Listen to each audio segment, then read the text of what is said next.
There is a certain kind of person who walks into a room and says nothing. No loud laugh, no bragging, no performance. And yet, everyone notices them. You've felt it. That person at work, in your family, in a coffee shop, who barely speaks, but somehow commands more respect than the loudest person in the room. It's not luck. It's not looks. It's not even confidence. Not really. It's habits. Small, silent, repeated behaviors. Most of them invisible to the untrained eye. Psychologists have been studying this for decades, and by the time we reach habit 7 and habit 8 on this list, you're going to realize you've been doing the opposite your entire life. So stay till the end, because the last 2 habits are the ones that actually rewire how people experience you. Let's begin. Habit 1. The art of listening instead of waiting to speak. Most people don't listen, they wait for their turn to talk. Psychologist Carl Rogers called true listening active listening, and research shows it's one of the most underrated traits in human connection. Not being interesting, being interested.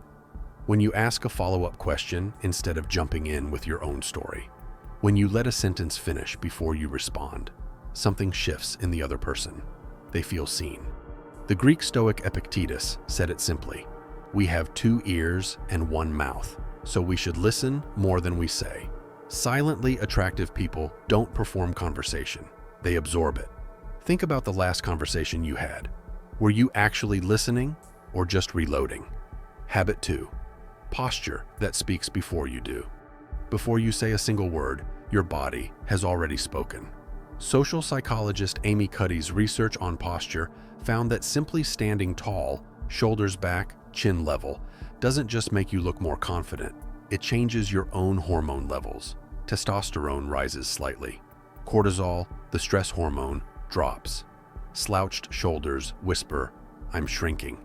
A straight spine says, "I belong here," without a single word. This is why some people feel commanding the moment they enter a room, even in silence. Their posture already told the story. Habit 3. Genuine, unhurried curiosity. Attractive people are not the ones who talk about themselves the most. They're the ones who make you feel interesting. There's a concept in psychology called the liking gap. We consistently underestimate how much people enjoy talking to us. Silently attractive people intuitively understand this. So instead of filling space with their own achievements, they ask, "What was that like for you? What did you learn from that?" Marcus Aurelius wrote in his private journal, "You have power over your mind, not outside events." Curiosity is that same power, turned toward other people instead of your own noise. Habit 4. Staying calm when everyone else reacts. Anyone can be calm when nothing is happening.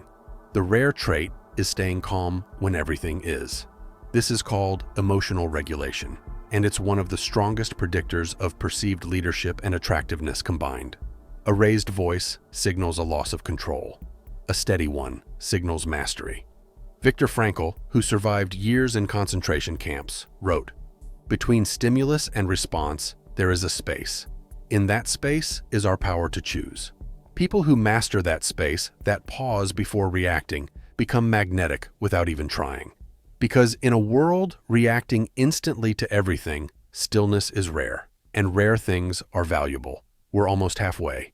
But everything so far has been the setup. What's coming next is where this gets uncomfortable, because it's about what you're not doing for other people, and what you're doing too much of for yourself. Habit 5. Keeping promises nobody else would notice. Silently attractive people keep the promises only they would know about. Going for the walk they said they'd go on. Waking up at the time they said. Finishing the small task they told no one about. This builds something psychologists call self-trust. And self-trust is the foundation underneath real, unshakable confidence. Not confidence you perform.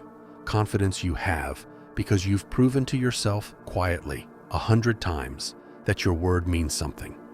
Seneca wrote, "It is the power of the mind to be unconquerable." That power isn't built in public, it's built in the small, unwitnessed moments.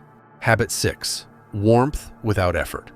There's a specific kind of smile, researchers call it the Duchenne smile, that engages the muscles around the eyes, not just the mouth. It cannot be faked easily, and people subconsciously detect the difference between a real one and a performed one. Genuine warmth, a real smile, real laughter at someone's joke, real enthusiasm for someone's win, signals safety. And people are drawn to safety the way they're drawn to warmth on a cold day. You don't need charisma techniques for this one.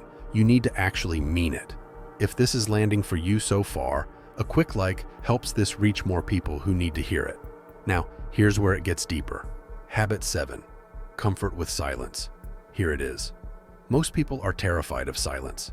In a conversation, in a room, even alone, silence feels like something has gone wrong, so they fill it with small talk, with nervous laughter, with noise. Silently attractive people do the opposite. They let a pause sit. They don't rush to fix it. That pause you just felt? That's the exact thing we're talking about. Uncomfortable, wasn't it? Psychologists studying conversation dynamics have found that people who tolerate silence are consistently perceived as more confident and more emotionally secure, because rushing to fill silence is a signal of anxiety, and sitting calmly inside it is a signal of control. The person who doesn't need to fill every gap is the person the room quietly gravitates toward. Habit 8. Detachment from approval. This is the one that changes everything. Most people, without realizing it, are constantly performing for approval, checking if they said the right thing, wondering what others thought, adjusting themselves in real time based on invisible feedback. Silently attractive people have quietly stopped doing this, not because they don't care about people, but because they've stopped needing people's approval to feel whole. Epictetus taught something that sounds almost too simple. It's not what happens to you, but how you react to it that matters. The moment you stop performing for approval, you stop being desperate. And nothing is less attractive than desperation. And nothing is more attractive than someone who is simply, fully themselves, regardless of who's watching. That's the real difference between the loudest person in the room and the quietest one everyone remembers. Habit 9. Kindness with no audience. The final test of character is how someone treats people who can do nothing for them. Psychological research consistently links kindness with perceived trustworthiness and warmth, two of the highest predictors of long-term attraction, far above physical appearance. But the silent version of kindness, the version with no audience, no recognition, no post about it, is the version that actually reflects who someone is. Habit 10. A grounded, present mind. The last habit ties every other one together, being fully present, not thinking about the next thing to say, not scrolling through a phone mid-conversation, not half listening while planning your reply, just being there, fully, in this moment. Marcus Aurelius reminded himself daily, confine yourself to the present. That's the quiet thread running through every habit on this list. Presence, stillness, substance over performance. None of these habits are loud. None of them ask for attention. And that's exactly why they work. If even one of these hit differently today, tell me which number in the comments. I read everyone. And if you want more of this kind of quiet self-mastery, subscribe. There's a lot more coming. Stay silent, stay grounded, and let people notice on their own.